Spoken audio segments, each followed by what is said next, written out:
Tá bom, vamos lá.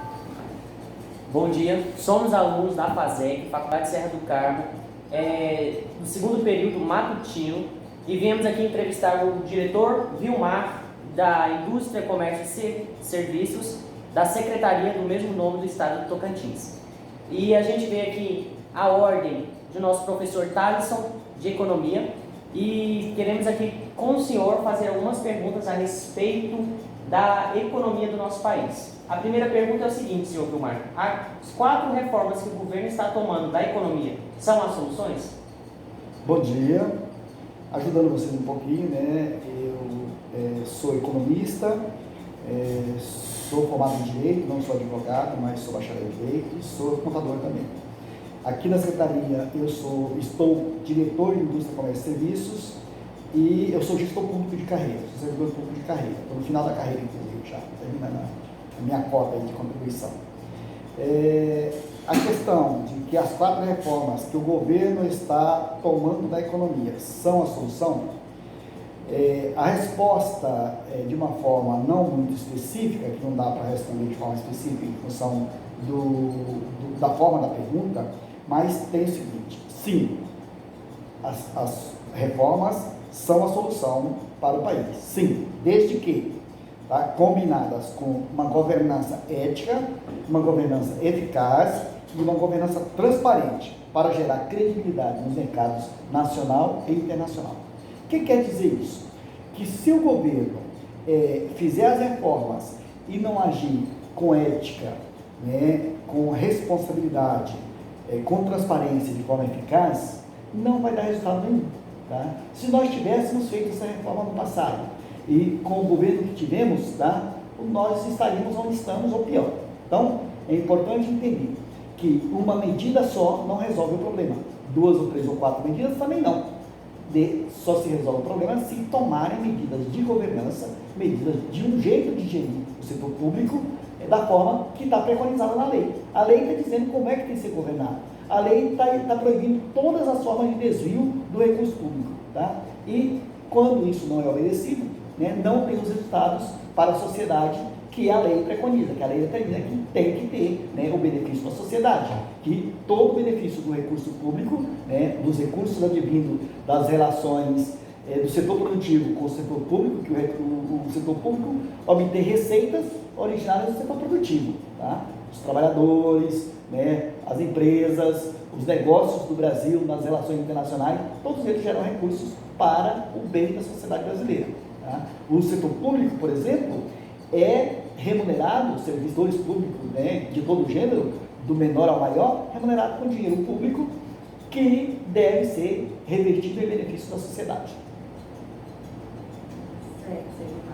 Em que medida o sucesso de nossa economia brasileira depende da relação com o comércio exterior? Economicamente, é uma medida vital para qualquer nação do mundo. Aí é uma expressão especificamente econômica. Tá? As relações com o comércio exterior são vitais para qualquer nação do mundo. Tá? O país que não tem relações com o comércio exterior é um país fadado a dificuldades enormes em termos de gestão da sua economia interna. Porque nenhum país do mundo produz tudo que a nação precisa. Tá? E mesmo quando produz, pode produzir produtos de baixo padrão que na competitividade com o mercado internacional faz com que esses produtos possam melhorar. Tá?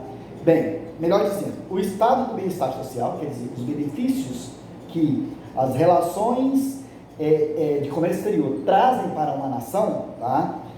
As divisas, as riquezas das nações, tá? São necessárias, são originárias dessa relação internacional, comércio internacional. Então, não é só isso que gera benefício, mas um país se torna rico comparativamente quando ele se relaciona com outros países. Se ele for um país, uma ilha isolada em si mesmo, tá? Ele não tem nem essa possibilidade de comparar se ele é rico ou se ele é pobre. Exatamente. Não sabe se ele está bom ou se está ruim. Então, é vital, é uma condição, né, sine qua non as relações com o comércio exterior. Tá?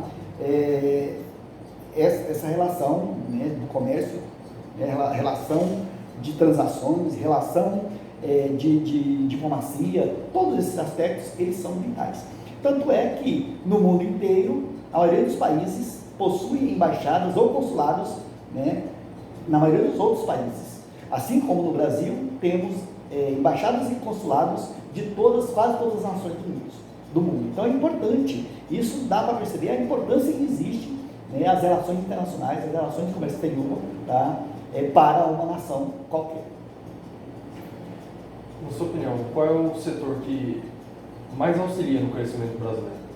Mais importante, o setor econômico mais importante para auxiliar no crescimento brasileiro?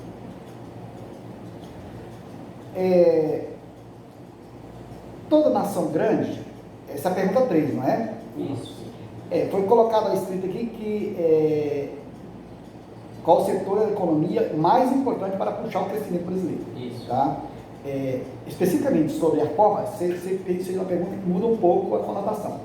Da forma que está escrito aqui, que foi que eu trabalhei a resposta, toda nação grande, demograficamente, em número de pessoas, né, tem como base o processamento de matéria-prima, setor produtivo.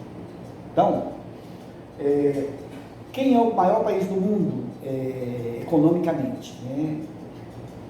Considerado os Estados Unidos. Qual é a maior força que ele tem? A indústria, o processo de industrialização. Então, esse é o fator considerado, tá?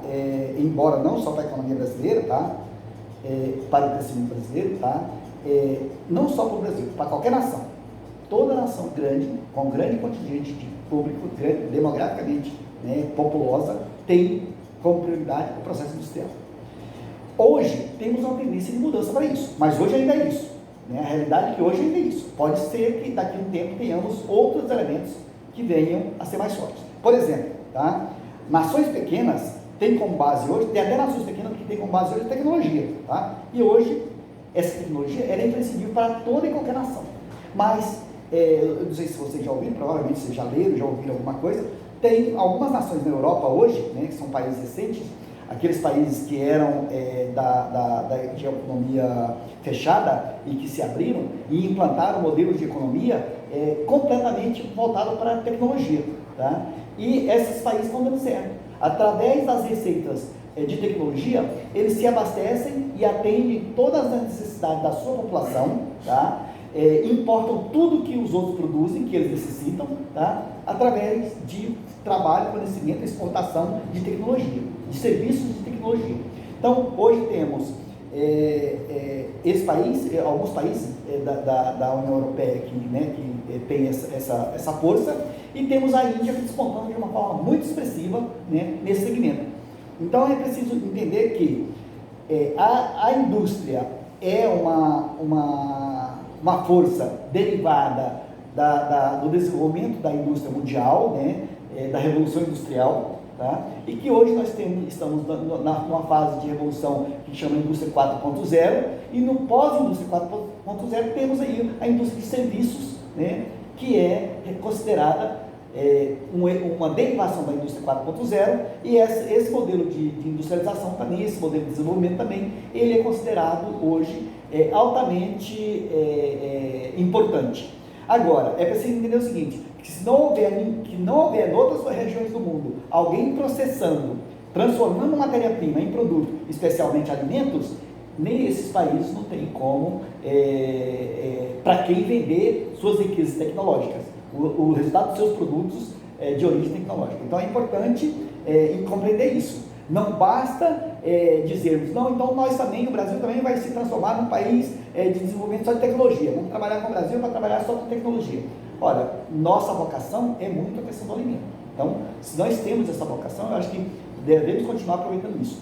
Isso não nos proíbe de nos adequar, a modernizar o nosso modelo de desenvolvimento para a questão das tecnologias. É importante essa percepção, essa clareza. Tá? Secretário, do seu ponto de vista, houve algum avanço na nossa economia visa desta relação com o comércio exterior? A questão 4 não é a próxima? Essa é a 4. Não, foi trocada aqui essa sexta. A quarta é: quais as soluções o governo pode tomar para aquecer a economia em curto prazo? Essa questão ela é bastante complexa, mas a gente pode simplificar falando de algumas coisas, tá? Os recursos públicos, se forem, eu já disse, se forem aplicados de forma idônea, tá? Combinado com as reformas propostas e o fomento, né? O que é o fomento? A alocação de recursos para a qualificação de mão de obra e para o empreendedorismo de todo gênero, também, especialmente no setor mineral no Brasil. O Brasil é um país que possui grandes riquezas, tem um potencial para o empreendedorismo, né? O pessoal que está nas faculdades, sai das faculdades, tem muito a questão da possibilidade, especialmente na região norte e nordeste do Brasil. É onde temos o maior povo, o povo mais vocacionado para a questão do empreendedorismo. Tá? Não sabemos se é por necessidade, mas a maior quantidade de nascimento, criação de novas empresas no Brasil estão nessas regiões. Eu sei, por experiência, que os cientistas, tá, eles têm pouca audácia para o empreendedorismo, enquanto que a pessoa com baixa formação, ela tem grande audácia para o empreendedorismo. Tá? O empreendedorismo requer algumas iniciativas que não combinam com a questão do aprendizado científico. Tá? Isso não está em literatura nenhuma, mas é fácil da gente perceber. Tá? Quando você estuda essa questão das iniciativas do empreendedorismo nas regiões do mundo, tá? Você percebe isso. Das nações de grande desenvolvimento científico, o empreendedorismo, principalmente dos setores elementares, né, setores básicos da economia, é baixo. Tem uma boa dose de empreendedorismo no setor de alta tecnologia. Isso a gente percebe, tá? Não resta dúvida. Mas o mundo não vive só de alta tecnologia. Vive, necessita de se alimentar, e se alimentar necessita de comercialização. O produto é feito numa unidade de processamento, essa unidade leva esse produto para o comércio varejista, o comércio atacadista, depois para o comércio varejista, através de uma rede, né? E todas as pessoas que estão nessas fases são empreendedoras, tá? E isso só acontece quando tem, né, muita gente com capacidade de empreender. Tá? Então, o pequeno comerciante que está numa comunidade de bairro, tá? Ele está empreendendo. Esse empreendimento é importante para a comunidade daquela comunidade. Aquela comunidade vive de forma mais cômoda, indo num lugar mais perto comprar o seu pão, o seu remédio, os seus alimentos, no supermercadinho ali perto, tá? Então, o exemplo aqui da nossa capital é bem evidente essa questão do comércio nas avenidas vicinais, comércio vicinal, né? Tem essa denominação aqui na capital, né? O que é o comércio vicinal? É a padaria, é a ótica, né? É a lanchonete, o restaurante. Ele está numa região ali que está próximo de uma comunidade. Então, essa comunidade se abastece daquele comércio. Isso é uma forma de conforto, né? De diminuir o gasto, de se tornar mais eficaz essa relação do consumidor com o fornecedor. Então, isso se dá através do empreendedorismo. Então, digo o seguinte, que o governo precisa de alocar recursos para essa questão, fomentar mais, de uma forma mais qualificada, a questão do empreendedorismo. Por que é necessário isso? Porque, originariamente, o povo brasileiro já é empreendedor, principalmente nessas duas regiões que eu citei, tá? Mas o empreendedorismo derivado dessas iniciativas, ele tem uma taxa de mortalidade muito alta.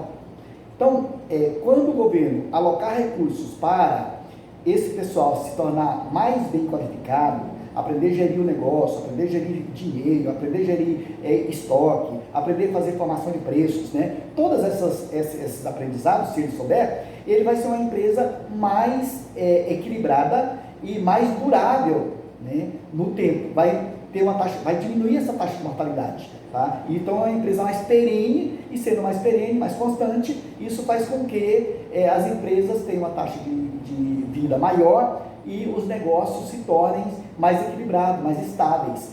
Isso faz com que o governo tenha resultado, porque aquele cara que era pequenininho, no começo ele talvez seja um mau contribuinte, mas à medida que ele vai se tornando uma pessoa estável, organizando a sua vida familiar, organizando a sua vida pessoal, tá? Ele passa a ser um contribuinte, porque tem a fiscalização, passa a ser um contribuinte de forma mais equilibrada, mais constante, mais perene, e isso traz como resultado receita pública de forma mais crescente e de forma mais estável também, porque também o setor público depende das receitas públicas que são originárias exatamente desse segmento. Esse segmento nem sempre é o gerador do tributo do ponto de vista da geração, mas do ponto de vista da obrigação de pagar, é ele quem faz o recolhimento, né? E esse recolhimento deve ser feito de uma forma constante, perene, para que o setor público também tenha estabilidade e tenha condições de gerir de uma forma mais equilibrada, com maiores resultados para a sociedade. Próxima pergunta aqui. O que se vê de positivo na nossa economia que possibilite uma maior relação com o comércio exterior? Olha, positivo, principalmente a questão do Brasil ser um país produtor de alimentos. Hoje, tá? O fator de maior potencial para dinamizar resultados rápidos da balança comercial para a economia brasileira é alimentos. E isso vem se evidenciando nos últimos 20 anos. Tá? Não é de hoje, não é de agora. Nos últimos 20 anos, tá? O Brasil vem se tornando ícone na produção de alimentos para o mundo. Tá? O Brasil passou a ser praticamente autossuficiente na maioria dos alimentos que nós consumimos.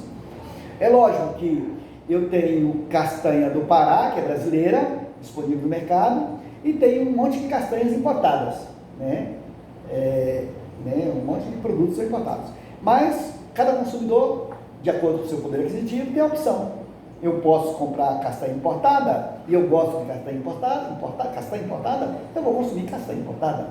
Eu gosto de castanha nacional, castanha do caju, castanha do Pará, né? Outras castanhas de macaúba, o baru, né? Temos uma série de produtos aí no mercado que são produtos nacionais. E temos uma série de produtos internacionais concorrendo com os nossos produtos. Quer dizer, a pessoa tem a possibilidade de optar, né? Aí nós temos também a situação, arroz. Nós ainda importamos arroz? Importamos ainda, em algum momento por ano, na época de sazonalidade da nossa safra, normalmente nós importamos arroz do Uruguai ou da Argentina, né? Mas nós hoje somos quase autossuficientes em arroz, né? Inclusive exportamos arroz também. A questão do milho, tá?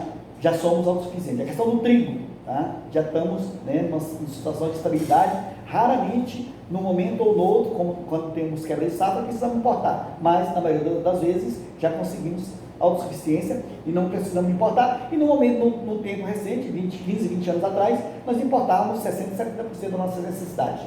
Então o Brasil hoje é um grande produtor de alimentos e por ser um grande produtor, esse produto, essa linha de produtos, essa série, essa área, esse segmento produtivo, ele é o grande vetor, né, que diferencia, né, a economia brasileira em relação às economias internacionais. A última pergunta. A última, do seu ponto de vista, secretário, houve algum avanço na nossa economia visando melhor relação com o mercado exterior? Também vou lhe ajudar aqui um pouquinho, está perguntando se avanço na economia, houve algum avanço na economia, vinda dessa relação com o comércio exterior. Tá? Sim, o que aconteceu? Né? Avanços muito grandes. Tá? O Brasil passou de importador, que eu falei um pouco agora, né?